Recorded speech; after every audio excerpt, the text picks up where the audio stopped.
सुप्रभात विद्यार्थियों, आज हम पढ़ेंगे व्याख्यान 2 कक्षा 9वीं विषय हिंदी। उपविषय है हमारा आज पाठ 4 सांवले सपनों की याद। क्षितिज कक्षा परीक्षा हल मेरे संग की औरतें। इस पाठ में हम सांवले सपनों की याद का वर्णन करेंगे सालिम अली की। जाबिर हुसैन ने अपने मित्र सालिम अली की सांवले सपनों की यादों का वर्णन इस पाठ में किया है। साथ ही हम जो कल आपकी कक्षा परीक्षा हुई थी उसके परीक्षा हल की चर्चा करेंगे। सबसे पहले लेखक परिचय से परिचित होते हैं। लेखक हैं हमारे जाबिर हुसैन। साहित्यकार जाबिर हुसैन का जन्म सन 1945 में गांव नौनही, राजगीर जिला, नालंदा, बिहार में हुआ था। उन्होंने अंग्रेजी भाषा एवं साहित्य का अध्यापन कार्य किया। उन्होंने सक्रिय राजनीति में भाग लेना शुरू किया और सन 1977 में बिहार के मुंगेर विधानसभा क्षेत्र के विधायक चुने गए तथा मंत्री भी बने। सन 1995 में बिहार विधान परिषद के सभापति बने तथा लंबे समय तक कार्य किया। वे राजनीतिज्ञ के साथ साथ श्रेष्ठ लेखक भी हैं।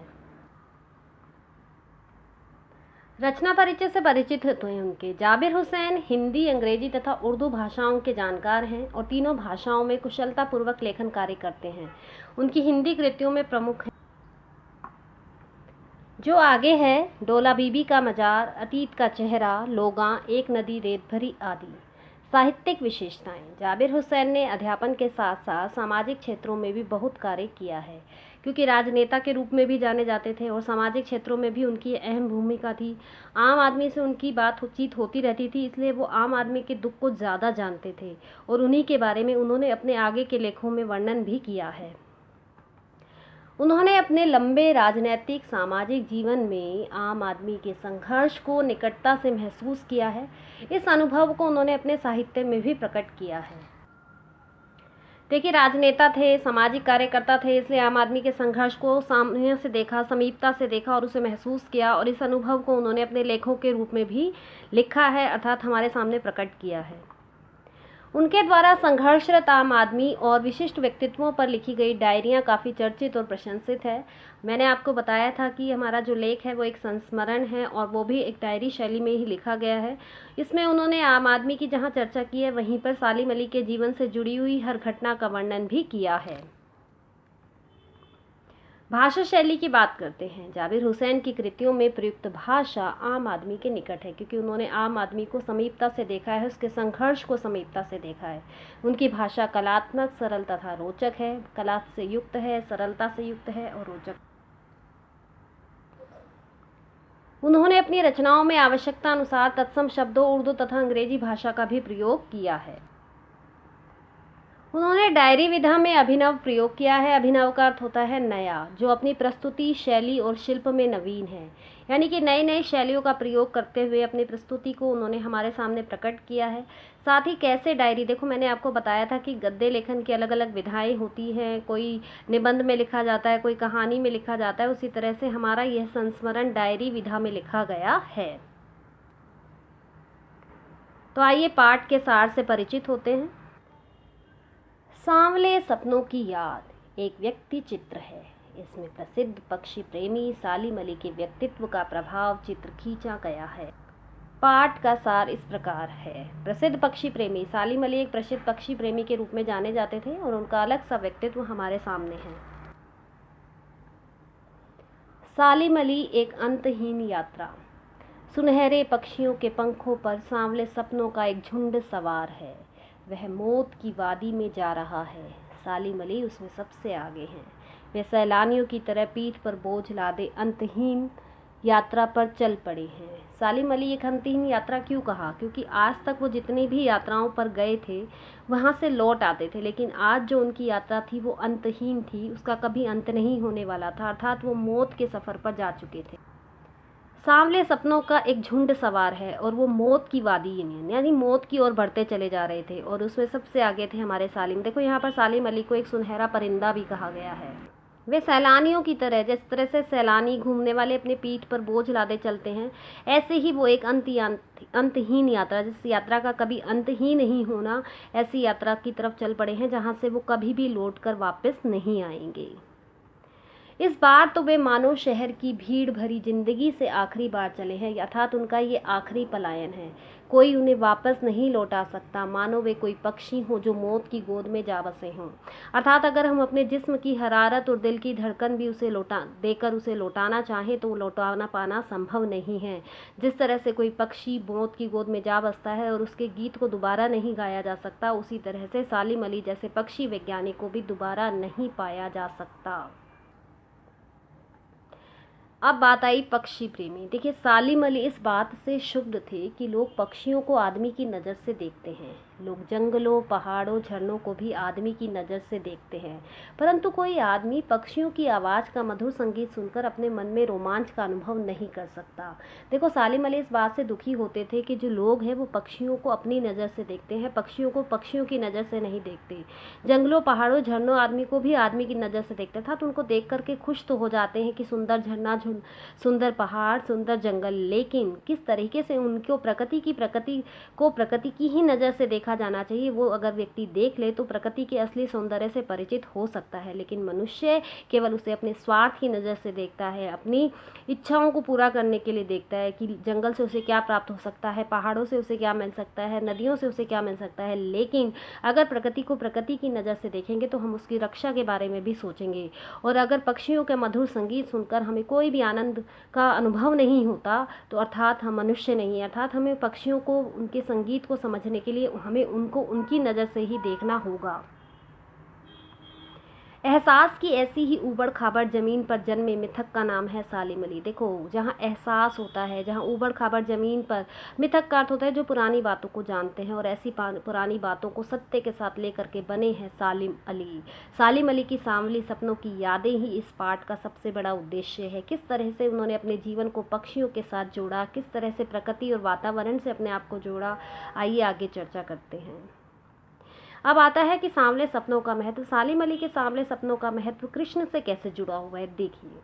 पता नहीं कब कृष्ण ने वृंदावन में रास लीला, गोप लीला, माखन लीला, बांसुरी वादन और वन विहार किया था।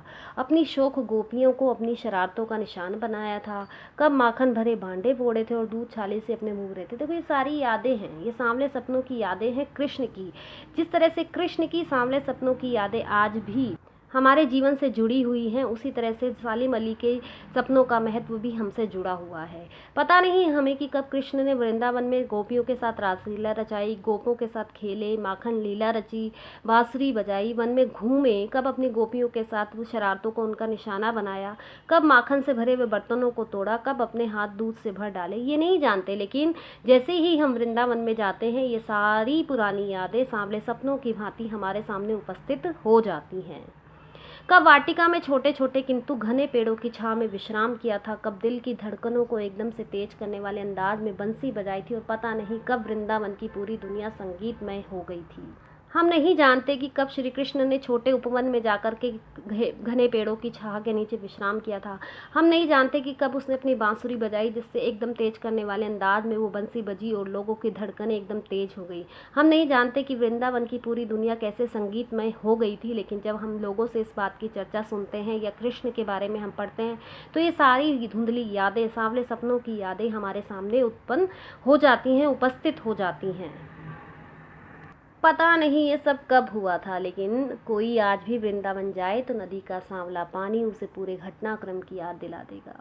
हर सुबह सूरज निकलने से पहले जब पतली गलियों से उत्साह भरी भीड़ नदी की ओर बढ़ती है, तो लगता है जैसे उस भीड़ को चीरकर अचानक कोई सामने आएगा और बंसी की आवाज़ पर सबके कदम थम जाएंगे। हर शाम सूरज ढलने से पहले जब वाटिका का माली सैलानियों को हिदायत देगा, तो लगता है जैसे बस कुछ ही क्षणों में वो कहीं से आ टपकेगा और संगीत का जादू वाटिका से भरे पूरे माहौल पर छा जाएगा। वृंदावन कभी बांसुरी के जादू से खाली हुआ है क्या? हम नहीं जानते ये सब क्या कब हुआ, लेकिन अगर हम आज भी वृंदावन चले जाएं तो नदी का, यमुना के तट का वो सांवला पानी श्री कृष्ण से जुड़ी हुई हर घटना की हमें याद दिला देता है। हर सुबह सूरज निकलने से पहले जब लोग बड़ी भीड़ से निकलते हैं नदियों की ओर, तो उन्हें ऐसा लगता है कि सामने से कृष्ण आएगा। वो कृष्ण उस नदी के किनारे बैठ करके कोई ना कोई रचना रच रहा होगा, अर्थात कोई ना कोई घटनाक्रम रचने वाला है। अनेक प्रकार की लीलाओं से युक्त वह यमुना का तट कृष्ण की मनोहारी घटनाओं का वर्णन कर देता है। ऐसा लगता है कि उस भीड़ को अचानक चीर कर कोई सामने आएगा। वो चीर कर कौन आएगा? वो कृष्ण आएगा। वो बंसी की आवाज़ पर जो भीड़ थी उस सबके कदम रुक जाएंगे। और जब सुबह का समय बीतता है और शाम का समय होता है तो सूरज ढलने से पहले जब वाटिका, कौन सी वाटिका का वर्णन है? देखो यहाँ पर निधुवन वाटिका का वर्णन है। अगर आप कभी वृंदावन में गए हो तो आपको याद होगा, वृंदावन में एक वाटिका है निधुवन, जहाँ पर शाम के 6 बजे के बाद लोगों को प्रवेश नहीं करने दिया जाता। वहाँ जितने भी लोग होते हैं उनको बाहर निकाल दिया जाता। ऐसा कहा जाता है कि वहाँ पर श्री कृष्ण आते हैं, अपनी गोपियों के साथ रासलीला रचाते हैं, उनके खाने पीने की वस्तुएं वहाँ रखी जाती हैं और वो इन्हें खाकर अगले सुबह वहाँ पर सब कुछ खिंडा हुआ होता है। ऐसा लगता है कि वहाँ पर रासलीला रची गई है। तो लोगों की बातों को सुन करके लगता है कि लोगों की कृष्ण के प्रति बहुत ज़्यादा आस्था है। हम नहीं कहते कि ऐसा कुछ है, लेकिन फिर भी ये जुड़ी हुई घटनाएं कहीं ना कहीं श्री कृष्ण की जुड़ी हुई सांवले सपनों की यादों को प्रकट करती हैं। और संगीत का जादू पूरी वाटिका को भरे पूरे माहौल पर छा जाएगा और चारों तरफ श्री कृष्ण की मुरली की ही धुन होगी, रासलीला होगी। वृंदावन जाएं तो हमें लगता है कि उसकी बांसुरी के जादू से कभी भी खाली नहीं हुआ। वहाँ आज भी कृष्ण की यादें पूरी तरह से समाई हुई हैं। सालीम अली का व्यक्तित्व, तो सालीम अली का व्यक्तित्व भी कृष्ण की सांवले सपनों की यादों की तरह है। जिस तरह से आज हम कृष्ण के सांवले सपनों की यादों का वर्णन अभी किया था, वैसे ही सालीम अली भी वैसे ही हमारे जीवन में महत्व रखते हैं। मिथकों की दुनिया में एक सवाल का जवाब तलाश करने से पहले एक नज़र कमज़ोर काया वाले उस व्यक्ति पर डाली जाए जिसे हम सालीम अली के नाम से जानते हैं। उम्र को शती तक पहुंचने में थोड़े ही दिन बच रहे थे। संभव है लंबी यात्राओं की थकान ने उनके शरीर को कमज़ोर कर दिया हो। देखो, सालीम अली का व्यक्तित्व क्या है, इसका सवाल का जवाब हमें तलाशने की आवश्यकता नहीं, क्योंकि उनका कमज़ोर शरीर ही इस व्यक्तित्व पर परिचित कर देता है जिसे हम सालीम अली के नाम से जानते हैं। सालीम अली कैसे थे? कमज़ोर काया वाले थे। उम्र को 100 तक पहुँचने में थोड़े ही दिन बच रहे थे।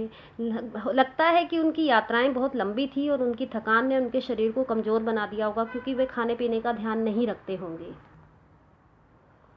और कैंसर जैसी जानलेवा बीमारी उनकी मौत का कारण बनी हो, क्योंकि लंबी थकान की वजह से अपने शरीर का ध्यान नहीं रख पाए। पक्षियों की खोज में निकलते थे, पक्षियों के बारे में ज़्यादा चिंता करते थे, सोचते रहते थे कि उनका क्या होगा, पर्यावरण की चिंता करते थे। लेकिन अंतिम समय तक मौत उनकी आंखों से वह रोशनी छीनने में सफल नहीं हुई जो पक्षियों की तलाश और उनकी हिफाजत के प्रति समर्पित थी। बेशक कैंसर जैसी जानलेवा बीमारी उनको थी, लेकिन अंतिम समय तक भी उन्होंने अपना ध्यान पक्षियों की खोज की तरफ बनाए रखा। वो आंखों की रोशनी उस खोज को रोकने में संभव नहीं हो पाई, नहीं सफल हो पाई, जो पक्षियों की तलाश में निकल जाती थी, जो उनकी रक्षा के लिए समर्पित थी। अर्थात अंतिम समय तक भी वे पक्षियों की खोज में ही लगे रहे। सालीम अली की आंखों पर चढ़ी दूरबीन उनकी मौत के बाद ही उतरी थी। अंतिम समय तक आंखों पर चढ़ी वह दूरबीन उनके पास थी, अर्थात वह अंतिम समय तक भी पक्षियों की खोज में ही थे। उन जैसा बर्ड वाचर शायद ही कोई हुआ। उन्हें बर्ड वाचर की उपाधि से भी विभूषित किया गया था। बर्ड वाचर का अर्थ होता है पक्षियों की खोज करने वाला, अर्थात उन्होंने पक्षियों की खोज के लिए अपने पूरे जीवन को समर्पित किया। लेकिन कई बार हम कह सकते हैं कि एकांत के क्षणों में जब वो पक्षियों के बारे में सोचते थे तो शायद अपनी आंखों से दूरबीन को हटा देते थे कि कम से कम उनके बारे में सोच करके कि उनको क्या चाहिए, उनकी पीड़ा क्या है, इसको समझने के लिए वे आंखों से दूरबीन को हटाते थे, ताकि वो कुछ क्षण के लिए उस खोज को रोकें और उनके बारे में कुछ सोच पाएं, एकांत के क्षणों में, बिल्कुल अकेले। दूर क्षितिज तक फैले जमीन और झुके आसमान को छूने वाली उनकी नज़रों में कुछ वैसा ही जादू था जो प्रकृति को अपने घेरे में बांध लेता है। सालीम अली उन लोगों में थे जो प्रकृति के प्रभाव में आने की बजाय प्रकृति को अपने प्रभाव में लाने के कायल होते हैं। दूर क्षितिज, क्षितिज क्या होता है बेटा? क्षितिज हो जाए वह काल्पनिक स्थान जहाँ पर आपको धरती और आसमान एक होते हुए नजर आते हैं। फैली जमीन के ऊपर झुका हुआ आसमान नजर आता है। उस स्थान तक देखो, आपने अगर हम पंछी उन्मुक्त गगन के कविता पढ़ी हो तो पक्षियों की क्या थी कि उनकी होड़ होती थी दूर क्षितिज तक, होड़ा होड़ी होती उनकी होड़ा। सालीम अली की नज़रें भी वहीं तक जाने वाली थी। उनका जादू भी कुछ ऐसा ही था। देखिए, वो ऐसे व्यक्ति थे जो प्रकृति को अपने प्रभाव में लाने वाले थे। प्रकृति उनकी कायल थी। वो प्रकृति के पीछे भागते थे तो प्रकृति भी उनके पीछे थी। वो प्रकृति के रहस्य भरी दुनिया से जुड़े हुए थे। वो प्रकृति को अपने प्रभाव में लाने के कायल थे। प्रकृति को उन्होंने अपने हाथों में बांध लिया था। हर खोज के साथ वो प्रकृति को जोड़ देते थे। उनके लिए प्रकृति में हर तरफ एक हंसती खेलती रहस्य भरी दुनिया पसरी थी। चारों तरफ प्रकृति के रहस्य हैं। हम उन रहस्यों को नहीं जान पाते क्योंकि हम प्रकृति को प्रकृति की नज़र से न देखकर एक आम आदमी की नज़र से, एक स्वार्थ की नज़र से देखते हैं। ये दुनिया उन्होंने बड़ी मेहनत से अपने लिए गढ़ी थी। इस मेहनत के साथ ही अपनी गढ़ी हुई दुनिया में खुले हुए थे, अर्थात उसके साथ जुड़े हुए थे। हर समय प्रकृति की खोज में निकल जाते थे, पक्षियों की खोज में निकल जाते थे। उनका पूरा जीवन पूरी तरह से प्रकृति और पर्यावरण को समर्पित था, और इसको करने में उनकी जीवन साथी तहमीना ने काफ़ी मदद पहुंचाई थी, अर्थात उनकी पत्नी, जीवन साथी, जीवन का साथी, तत्पुरुष समास भी है यहाँ पर। इसे करने में उनकी जीवन साथी तहमीना ने काफ़ी मदद पहुंचाई थी, अर्थात उनकी पत्नी ने ही उनका साथ दिया था।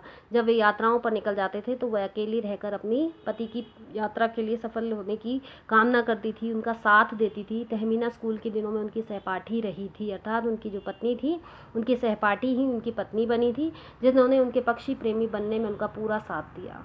अगर आपके कोई साथ होता है तो आपको अपने लक्ष्य की प्राप्ति आसानी से हो जाती है, तो उनकी पत्नी ने उनका पूरी तरह से साथ दिया था। देखिए, इससे जुड़े हुए और भी व्यक्तित्व हैं, डॉक्टर D.H. लॉरेंस हैं, ठीक है, जो भी पक्षी प्रेमी थे। सालिम अली की तरह एक पक्षी विज्ञानी भी थे, सालिम अली को भी एक पक्षी विज्ञानी की उपाधि दी गई है।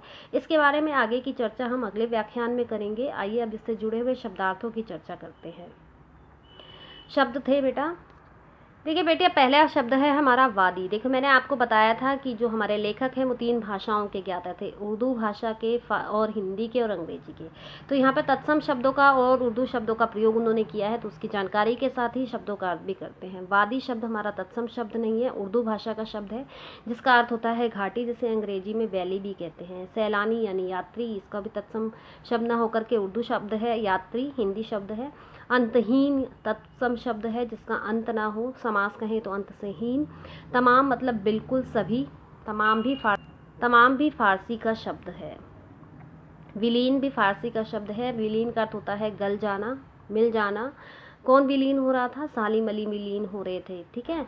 एहसास भी उर्दू फारसी का शब्द है, लेकिन अनुभूति जो शब्द है वो तत्सम का है, अनुभव करना। शोक का अर्थ होता है चंचल, शोक भी हमारा उर्दू का शब्द है, जिसका अर्थ होता है तेज अदाओं के साथ। रास लीला हमारा तत्सम शब्द है, आनंद की अनुभूति करना। घटनाक्रम, घटनाओं का सिलसिला, घटनाक्रम भी तत्सम शब्द है। हिदायत मतलब राय देना, निर्देश देना, सलाह देना, ये हमारा फारसी और उर्दू का शब्द है। हिफाजत क्या होता है? सुरक्षा करना, किसी की रक्षा करना। हिफाजत भी हमारा उर्दू फारसी का शब्द है। जीवन साथी हमारा हिंदी का शब्द है, पति या पत्नी। वाटिका हमारा तत्सम शब्द है, बाग बगीचा, छोटी वाटिका को भी हम बाग बगीचा ही कहते हैं। शती का मतलब होता है 100 वर्ष का समय। जो सालिम अली थे वो 100 वर्ष तक पहुँचने वाले थे, लेकिन कैंसर जैसी जानलेवा बीमारी ने उनकी क्षति को पूरा नहीं होने दिया, अर्थात पूरे 100 वर्ष का उन्हें नहीं होने दिया था, उससे पहले ही उनकी मृत्यु हो गई थी। अब मौखिक प्रश्नोत्तर के माध्यम से इस पाठ को समझने का प्रयास करते हैं। बेटा, जाबिर हुसैन का जन्म कब और कहाँ हुआ था? जाबिर हुसैन का जन्म 1945 में नालंदा में हुआ था, बिहार के नालंदा में। जाबिर हुसैन को कितनी भाषाओं का ज्ञान था? बेटा, जाबिर हुसैन को कितनी भाषाओं का? 3 भाषाओं का ज्ञान था, हिंदी, अंग्रेजी और उर्दू भाषा का। सालिम अली को किन किन नामों से जाना जाता है? उन्हें बर्ड वाचर कहा जाता है, उन्हें पक्षी विज्ञानी कहा जाता है, उन्हें पक्षी प्रेमी कहा जाता है।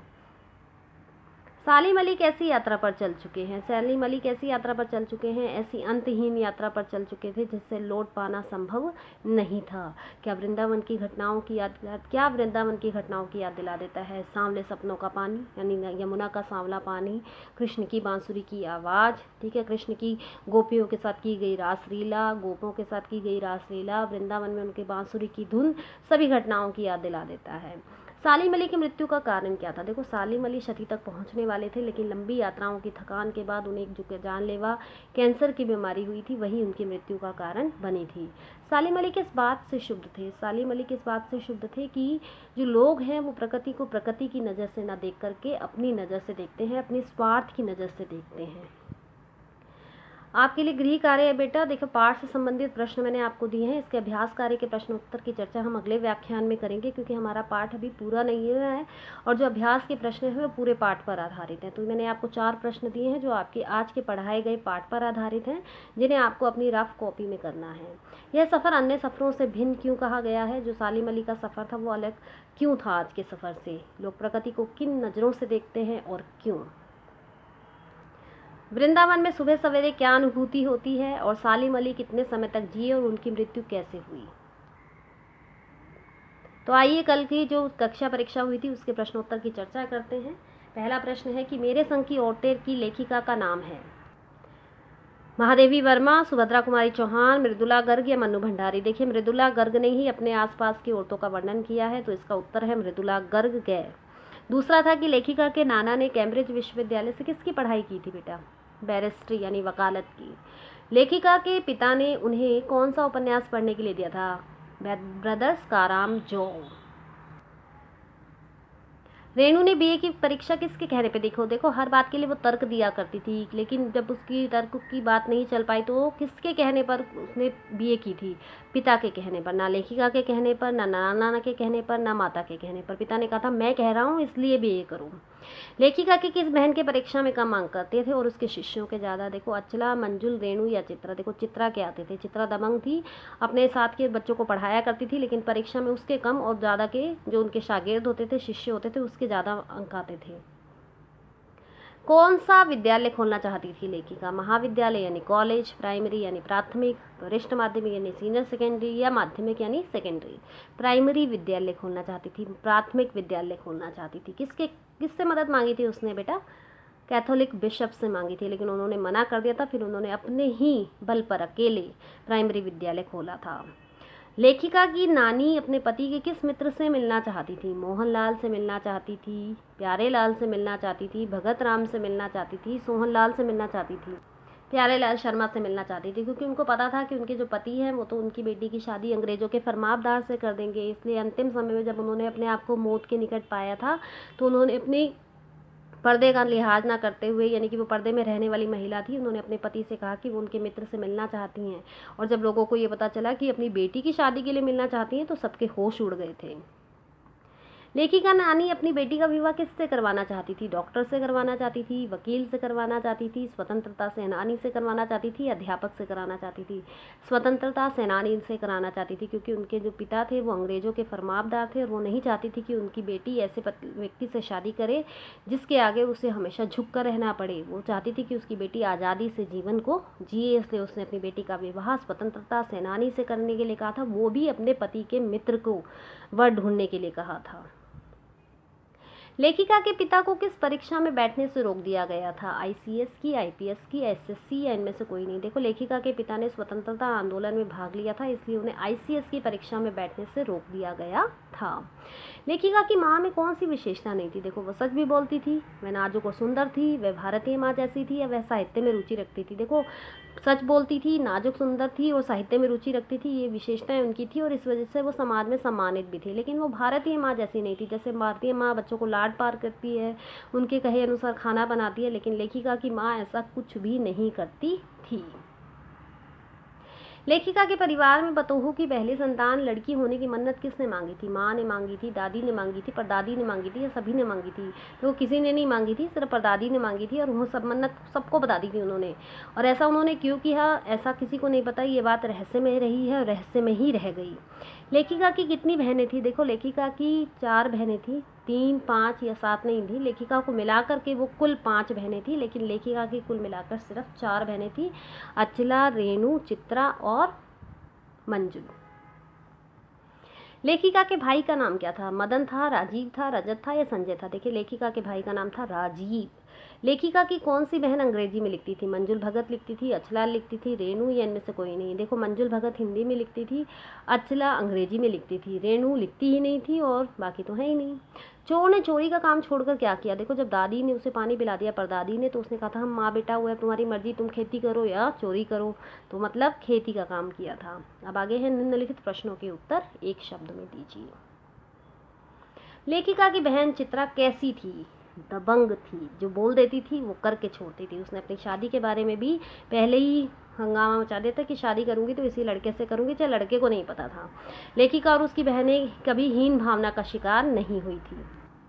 परदादी ने चोर को क्या पिलाने के लिए कहा था? परदादी ने चोर को पानी पिलाने के लिए कहा था। पत्र कितने प्रकार के होते हैं बेटा? पत्र 2 प्रकार के होते हैं, औपचारिक पत्र, अनौपचारिक पत्र। किसकी मृत्यु पर लिखे जाने वाले पत्र? किसी की मृत्यु पर लिखे जाने वाले पत्र कौन से होते हैं? संवेदना, दुख प्रकट करते हैं ना, तो उसे संवेदना पत्र कहा जाता है। या अनौपचारिक पत्रों के प्रकार हैं। नववर्ष के अवसर पर कौन से पत्र लिखे जाते हैं? शुभकामना पत्र लिखे जाते हैं। लेखिका बिहार के किस छोटे कस्बे पे पहुंची थी? डालमिया नगर में पहुंची थी, जहां पति पत्नी भी एक साथ बैठकर फिल्म नहीं देखा करते थे। लेखिका के विद्यालय में हिंदी, कन्नड़ व कौन सी भाषाएं पढ़ाई जाती थी? 3 भाषाएं पढ़ाई जाती थी, अंग्रेजी। व्यक्तिगत पत्र कौन से होते हैं? अनौपचारिक पत्र होते हैं। किसी कार्य की अनुमति के लिए कौन से पत्र लिखे जाते हैं? अनुमति पत्र लिखे जाते हैं। देखिए बेटा, ये सभी प्रश्नों के उत्तर आपके सामने मैंने चर्चा कर दिए हैं। अब आप अपनी कक्षा परीक्षा जो आपने दी है उससे इनका मिलान कीजिए और जानिए कि आपने 25 में से कितने अंक प्राप्त किए। वैसे तो मैं आपकी जांचूंगी परीक्षा और आपको बता भी दूंगी कि आपने कितने अंक प्राप्त किए हैं, लेकिन आप स्वयं भी अपनी जांच कर सकते हैं और मैंने जो उत्तर दिए हैं उनसे अपने उत्तरों की पहचान कर सकते हैं। कल के अगले व्याख्यान में हम बाकी बचे हुए पाठ की चर्चा करेंगे, वे अभ्यास में आने वाले प्रश्नोत्तर की चर्चा करेंगे। मिलते हैं अगले व्याख्यान में। धन्यवाद।